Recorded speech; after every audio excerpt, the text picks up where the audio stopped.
Congratulations, Jarrad. What does that mean to you personally, first off? Oh, that's why you coach.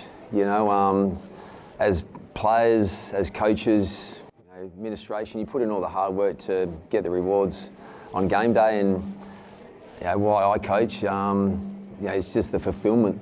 When you see all the hard work that the players put in and the smiles on their faces, that's what you coach. You just love it. So I couldn't be any prouder of the players. Obviously, there's a lot of talk about the fact that you could be in contention for the job. Do you feel like that enhances that at all?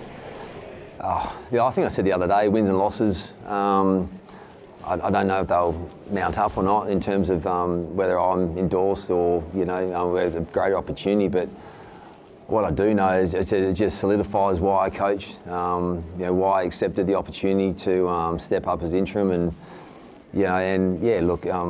As I said, I'm here to try and help the team be better, and hopefully I'm doing that. And we asked the players to do it for longer than last week, and they did that.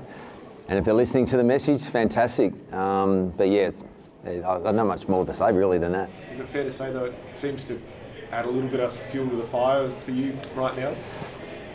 Oh yeah, well, as I said, once again, it's why you coach. I love being in the seat. I'm enjoying it. I said that many times. That was even when we haven't won a game, and you definitely enjoy it a lot more when you're winning. We want it to be a habit of ours, and the fuel's been there. The fire in the belly. I've said that 3 weeks ago, and when you're in this seat, it gets exciting. And when you see the players get their reward for their hard work, you see the fans that turn out over the last 2.5 years. Get excited about what we're chasing. We talk about our identity. That's the fulfilment part, why you coach, and that's why I'm enjoying being in this seat at the moment. What made the win possible tonight in the way they played? I just showed the players that we chase a few KPIs, and we've been pretty consistent with that over the last 3 weeks. And for them to execute at a high level in the fourth quarter, I think just shows the resilience. In the space of 3 weeks, they know what it looks like at their best.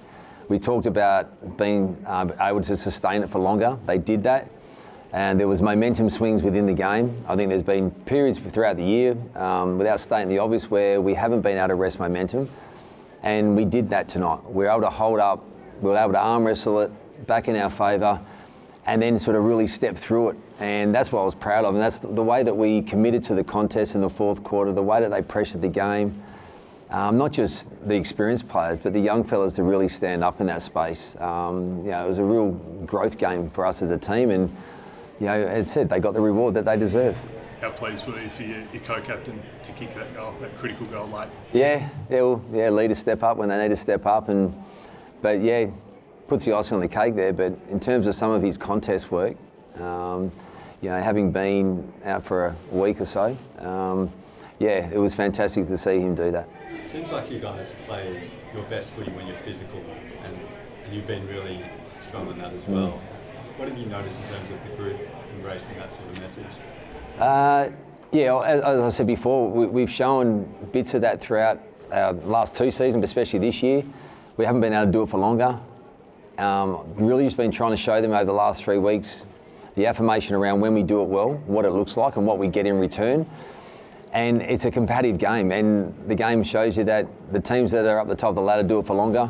The game's built around contest and pressure, and so when we double down on just some simple KPIs and some simple focuses, and we get players to commit to it and buy into it, well then we get what we got tonight, and that was a win. So they know they can do it. We talk about choices that we made, and they made a choice tonight to really do it for longer. It seems like they enjoy it as well. Is that the impression? Yeah. Well, things don't get given to you. You got to go get them, and when they work hard for it, on the track, in their prep, being accountable in their reviewing, and then they go out and execute. That's why, as a coach and as coaching staff and a football club, we're proud of their performance. Is that KPI you're talking? Is that around contested footy? Is that where you're targeting your praise tonight? Yeah, contest, pressure. 2 weeks in a row now. We wanted to be in a space where our pressure's above our average. So we chase things. We give them a behavioural action that we want players that they can see, not just a broader picture. So if it's pressure, it's that pressure factor across the ground. We'll chase that, And tonight in the last quarter, I think we were 2.1. You know, to do that in the fourth quarter, that just shows the commitment that we had across the board all night. Was there anyone on the ground that led that tonight? Is there anyone that you point to and say that took us across the line? Probably the 23 players that played. Everyone had their moment. Look, it's you see the leaders do it. You know, as you said, we talk about Duggan, Cole presses the game. Jack Darling in the front half. Like his pressure there. Oscar Allen, they're just competing the leaders. And then you talk about the young fellas. Everyone talks about Harley Reid and the hype, what he does with the ball. Now he probably got caught holding the ball a few times tonight, but don't want him to change. But what he did in the last quarter, that chase down tackle, that's what you look at. So everyone had their moment in the game. They all collectively did it as one. Speaking of everyone had their moment, I thought during the third term, Harvey Johnston stood out at stages, Duarte kicked a couple of goals, Hall had that run out of halfback. You picked, I think, 7 guys under 20 or under. Some of those guys really had some good nights and some big moments. What did you make of them? Yeah, spot on. Just their composure. I think I mentioned in the box at one stage there was a bit of play with Jack Williams along the boundary line, Harvey Johnston. They just paused the game with their composure, and to have that composure in such a heated game just shows what's exciting for the future for the football club with those players. Tyrell kicks a couple. It's exciting because the leaders will always lead and they'll compete. But when you see the unearthing of some of those young fellas and how they feel like they belong out there, it's exciting when you're watching it. But they had some good moments, and I think I probably haven't mentioned, but Ruben Jimby, he took another step forward tonight across half back. And he's gone there in the last 3 or 4 weeks, so it's exciting. Yep. Oscar Allen went down to the rooms earlier in the match. What was? Oh, he's okay. Yeah. The boys popping fingers and little niggles and that, but no, they're okay. So was it both Allen and Harley Reid who popped the finger? Yeah, nothing too major. I think it was everyone dislocates fingers and they put them back in, but they were all good. You spoke of Jinby when Harry Edwards obviously went out with concussion. Yeah. You had to use him as your third tall defender. And he looked like he, in the second term, had a couple of spoils that almost got him going and realised he could do that as well as run away and use the ball. Yeah. Well, in fairness to those guys down back when Harry went off, probably as a midfielder and forward line, we probably weren't supporting our back half as well as what we should. And there's a lot of space for McAndrew to be able to lead into or King to lead into. So we rectified that.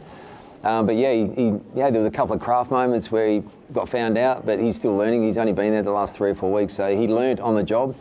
I think at one stage I mentioned about putting Jack Williams behind the ball to play as a defender on McAndrew because he came out in a good spoil, and I'm glad the coaches swayed me from doing that because we saw what Jack Williams did in the third quarter. He had, I think, 8 possessions, kicked 1 goal and 4 score involvements and really turned the tables for us against Wits as a dominant ruckman. So, that's why we coach together and collaborate well.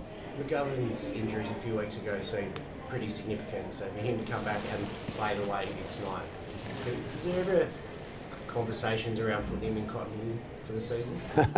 Try and tell Gov that. No. Gov was trying to play last week and right to the line. You'd be a hard man to try and stop from playing. He's a real warrior, and some of his efforts tonight, 1 out versus 2 players at a time and just competing, save the day moments. So we want to keep him out there as long as we can. It was a great response on the siren. Did you enjoy hearing the old song? Loved it. Hadn't forgotten the words. Enjoyed singing it too. And I think it was great that the players walked past the field club and made sure they really embraced the supporters. And I just think all the coaches been down at ground level, embracing the players. It's been a long 2.5 years, and it's been a long year, and we've had moments where we've showed some really positive signs, and 1 step forward, 2 step back. We want to make sure that we keep moving forward, and we just want to enjoy it together, but we're not getting ahead of ourselves. At the same time, we've got an 8-day break to tackle North down in Hobart. We want to make sure we freshen up and continue on and continue to get better. And that's what the whole message was over the last 3 weeks, and especially last week as well, to do it for longer and keep getting better. Dom Sheed injured a hamstring at training, I understand, in this couple of weeks, and Andrew Gasser's also not playing Waffle tomorrow? Yeah, Dom unfortunately hurt his hamstring, probably one of the last reps in training, so medical staff will look at that and see what the prognosis is there and how many weeks. And Gaffy's been a long year. They're not getting any younger. So in terms of manage, it's just making sure that he's fresh for the back half of the year, or the last 3 or 4 games of what we've got. Yeah. Do you expect to maybe give him a send-off at some stage, maybe at Optus? Look, we're not really thinking about that right now. We're obviously enjoying the spoils now, and like I said, we want to make sure he's fresh, ready to go for the back 3 games that we've got.